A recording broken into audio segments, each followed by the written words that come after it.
भगवान शिव की बारात जा रही थी तो भोलेनाथ के बारातिया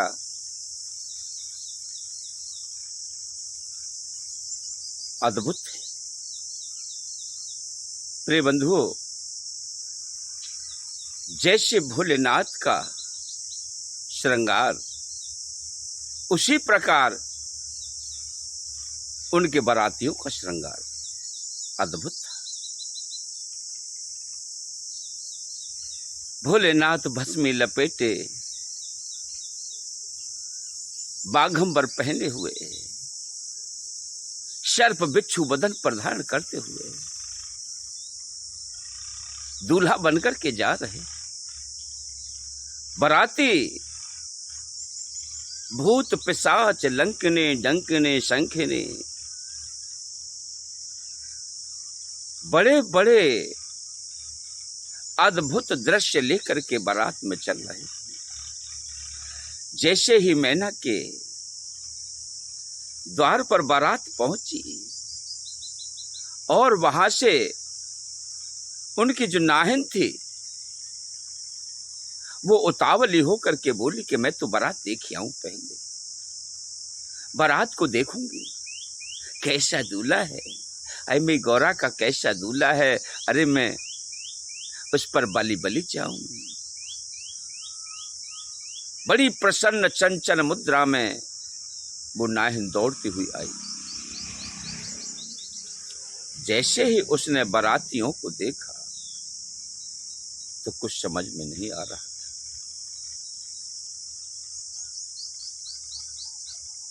अब तो उसने देखा कि भोलेनाथ के स्वरूप को और बारातियों को, तो एक साथ पछाड़ खा करके पीछे गिरी और दौड़ करके भागी और बोली मैना से जाकर के, मैया अरे देखी देखी मेरो जिया घबराए, कैसी आई है बारात, कैसी आई है बारात, देख देखी मेरो जिया घबराए, कैसी आई है बारात, कैसी आई है बारात। अरे काऊ के तीन मूड़ और काऊ के चार हाथ, काऊ के तीन मूड़ और काहू के चार हाथ और काऊ के माथे पे दिख रही है आँख, कैसी आई है बारात, कैसी आई है बारात, देख देखी मेरो जिया घबरात, कैसी आई है बारात, कैसी आई है बारात।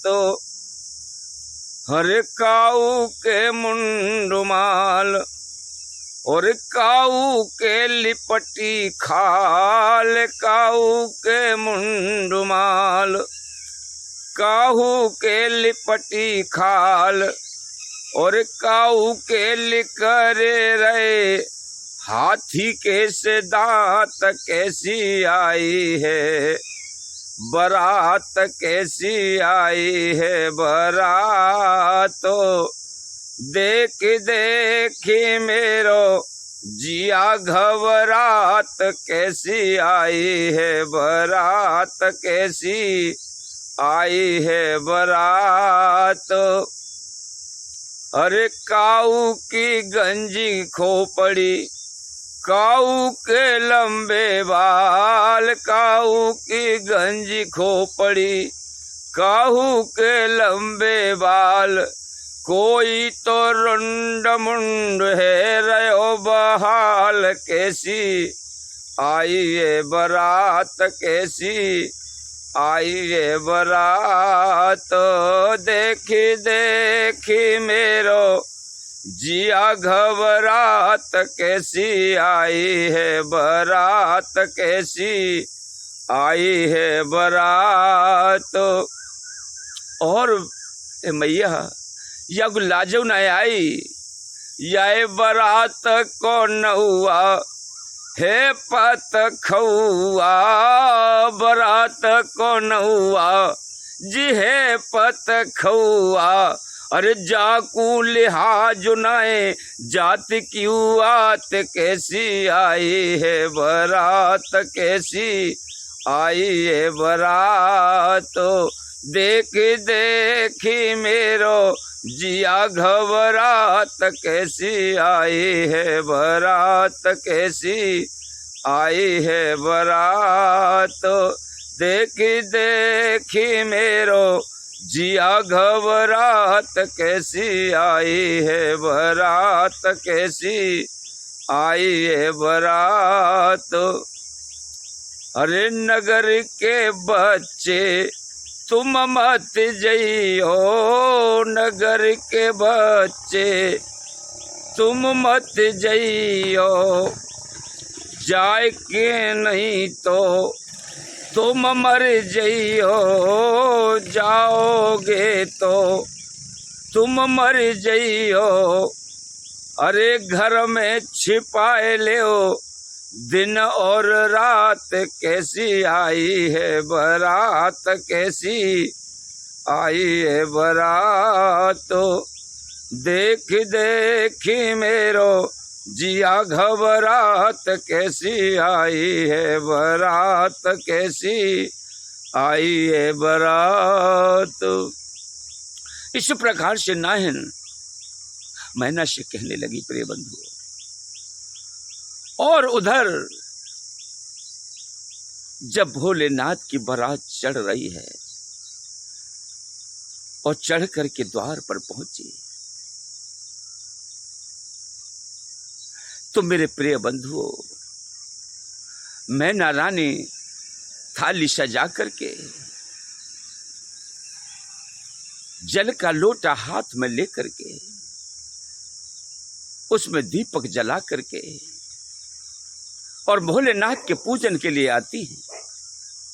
जैसे ही भोलेनाथ के नजदीक आए तो उन्होंने देखा कि सर पर लटाओं से गंगा की धारा बह रही। उन्होंने तुरंत लोटे को पीछे फेंक दिया कि इस लोटे के जल से क्या होगा, इसके तो बदन से ही गंगा निकल रही है। जैसे ही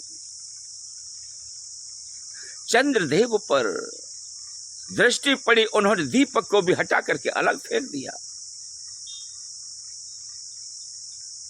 कि चंद्रदेव के प्रकाश के समान क्या ये दीपक प्रज्वलित होगा। जैसे ही उन्होंने आगे हार लिया, हार को देखा तो उनके स्वयं गले में साक्षात भुजंग शेष नाग फफकार रहे थे। जैसे ही मैना ने उसको देखा, वो पछाड़ खा करके पीछे गिर पड़ी। अब तो प्रिय बंधुओं, इस प्रकार से मैना भयभीत हो गई, सर को देख करके वो पछाड़ खा गई। तो एक भक्त ने पूछा कि प्रिय बंधुओं, ये भोलेनाथ के गले में सर्प कहां से आया, कैसे आया, यह है कौन? तो मेरा प्रिय बंधु कहने का भावार्थ यह है कि ये तो देवता देवता की ही बातों को जाने, देव ही देव को धारण करते हैं, देव देव का सम्मान करते हैं, लेकिन मनुष्य आज के समय में मनुष्य का सम्मान नहीं करता। उस समय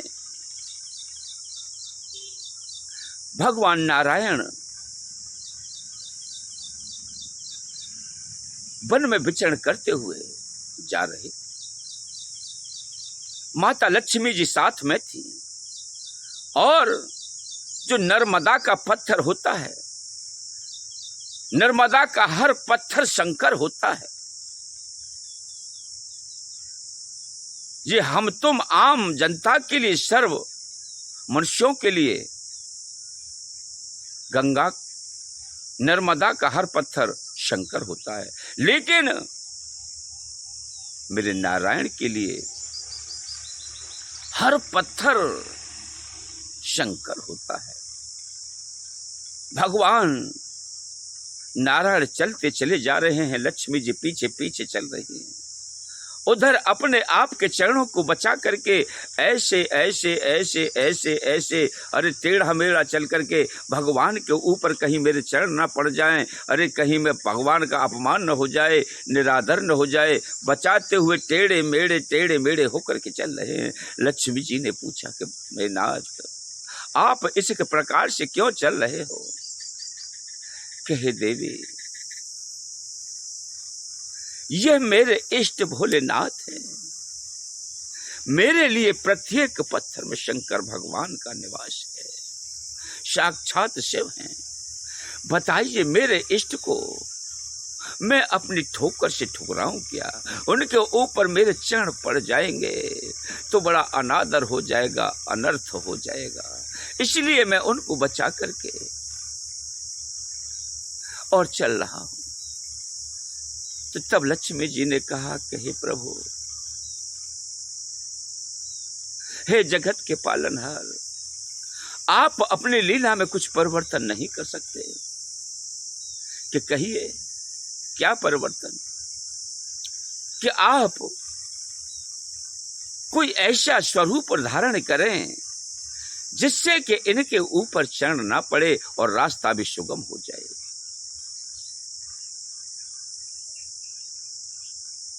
मेरे भगवान का हृदय तुरंत घूम गया। उन्होंने कहा कि सर्प से बढ़िया कोई भी शरीर नहीं है, क्योंकि उसके पैर ही नहीं होते। इसलिए भगवान नारायण ने सर्प का रूप धर करके और वहां से पत्थरों से गुजरने लगे, और फिर भी उनकी चाल तो वही टेढ़ी मेढ़ी, घूमनी तिरछी फिरछी, और चलते हुए चले जा रहे हैं। उधर भोलेनाथ ने नारायण को देखा तो भोलेनाथ नतमस्तक होकर के कहने लगे, जय हो जय हो जय हो। हे जनार्दन, हे भगवान, मेरे इष्ट मेरे लिए सर्प का रूप धारण करके और मेरे को सम्मान देते हुए चल रहे हैं। मैं क्यों ना उनको इस प्रकार से चलने दूं, भटकने दूं? अरे उनको तो मैं अपने सर पर धारण करूंगा, जटाओं में रखूंगा और अपने गले में धारण करता हूं। भोलेनाथ ने शेषनाग को गले का हार बना करके अपने गले में धारण किया, और भोलेनाथ नारायण को दंडवत करते, प्रणाम करते, नमन करते हैं। इस प्रकार से प्रिय बंधुओं, भोलेनाथ ने नाग देवता को अपने गले का हार बनाया। बोलिए शंकर भगवान की जय, संत सनातन धर्म की जय।